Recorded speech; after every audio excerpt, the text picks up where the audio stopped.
Nothing gets under my skin like an insecure motherfucker. I just don't understand it. I mean, you have some issues within yourself that you need to work out, but there is no reason for you to let that shit affect me and what you have. You know what I'm saying? With that said, there's a few things that insecurity can bring about in a relationship that causes some serious issues that I'm sure you or some people that you know have experienced over the past few years. Now, first thing first, going through cell phones. Now, check this out. Hoes have, apparently, hoes have gotten real smart. I have a homeboy who girlfriend went through his cell phone, right? Went through his phone, looked at his call history, text messages, incoming calls, outgoing calls, missed calls, time lengths, all that shit. She went to that extreme, right? But she took that shit one step further. All right. This chick forwarded all his calls to her phone and text messages, right? She's fucking crazy. There is no reason you need to be forwarding calls. Yo, that's crazy. All right. But nevertheless, insecurity drove her to that point. Insecure motherfuckers. Insecure motherfuckers also check emails, Facebook messages, MySpace messages, and other social networking messaging services as well. When a chick needs to figure out your email password, I mean, come on now. I know I got a homeboy. True story. Like I said, disclaimer, all this shit's true. His chick figured out his password to his email. And so, of course, she was reading his emails, looking at what he was, I guess, sending. I mean, I don't know who the fuck emailing hoes these days, but nevertheless, hey, do what you do. But went through his emails, all that shit. Emailed herself his Facebook password. You know how you get on Facebook and MySpace and you forgot your password, so you hit forgot, and it'll email you. Figured that shit out. Always had his password, going through his shit constantly. Mind you, he ain't really doing shit, but she felt the need to do that.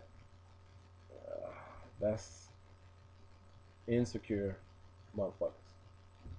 Now, voicemails. Again, personal experience. I don't know how many of y'all have a touchscreen phone. I mean, nowadays it seems like everybody that has a BlackBerry or a touchscreen phone, but nevertheless, my phone, HTC, tends to call people, I don't plan, accidentally. And sometimes you can listen to a conversation.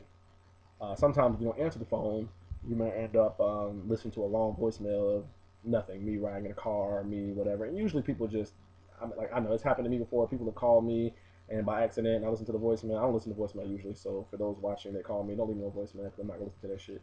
But anyways, um, I'll listen to the voicemail and say, oh, it'll be like message from phone number, da da da. And I think, what the hell they call me for? I listen to the voicemail for a few minutes. If you ain't talking about shit, or I'm listening, I'm like, they're not talking to me. I'm gonna just hit 7, message erased. When you have time to listen to a 20-minute voicemail of me having a conversation with somebody else, and you have the audacity to ask me about who I was talking to and what I was doing, you have an issue. Something is wrong with you. Okay? And I don't know what the fuck it is, but you can get this shit fixed because that is crazy. Who has time in their day to listen to a 20-minute voicemail? You know what kind of shit you can do in 20 minutes? I know what kind of shit I can do in 20 minutes. And this leads to my next point. Where does this stop?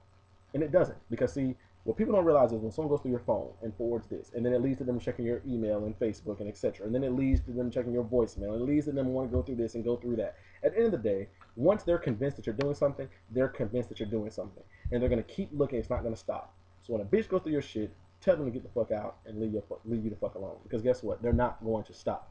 All right. And the thing is, for those that are going through people's shit, if you feel the need to go through somebody's shit, then you don't need to be with them in the first place. Because obviously there's a trust issue there, and that person has given you a reason to think that you need to go through this shit. Now, it's funny when the joke's on you, like in a situation I know of, and the joke's on you and the nigga ain't doing shit. But if you're right, then you're right. Cut the nigga off. But don't be going through his shit because it's making you just seem crazy as fuck. Because I think people are crazy as fuck. When you, like, with the whole phone situation, I'm asleep. Hoes figure this shit out to a science. They fake sleep, checking on you to see how asleep you are, and then get up and go through your fucking phone. That's ridiculous. That's like some horror movie type shit, But nevertheless, people do it. I don't understand it. Now, the obvious shit, I mean, come on now. Like, if If you're asleep and you don't have a phone lock on your phone, then bitch, you need somebody to go through your phone. Like put a lock on your shit. Or if you log on your Facebook on your significant other's cell or excuse me, your significant other's Facebook or other social network, you leave your site up, you leave, you don't log out, and they got, that dumbass, let them, yeah, you deserve somebody to go through your shit. So I'm not gonna sit here and clown somebody if you get on Facebook and I'm on Facebook today, and then you see somebody's shit, then yeah, go through their shit because that's dumb. But when you over there, they on Facebook, and you over their shoulder,